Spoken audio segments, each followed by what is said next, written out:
వచ్చేసావు? ఇలాంటప్పుడే వాళ్ళిద్దరూ ఏకాంతంగా ఉండాలి. మనం పక్కకి రాగానే వాళ్ళు తిట్టుకుంటూ ఉంటారు. ఏయ్, అటు చూడండి.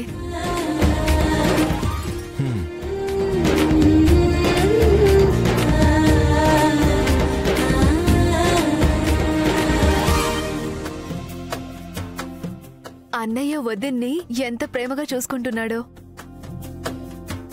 పైకి తనంటే కోపం ఉండొచ్చు, కానీ మనసులో ప్రేమ ఉండనే ఉంటుంది. ఏమో, మనలాగే తను కూడా ఆడపిల్లేనని అలా చూస్తున్నాడేమో. మనకి తినిపించినట్టుగానే వదినకు కూడా రాగి జావ తాగిస్తున్నాడేమో. అంతే కదా?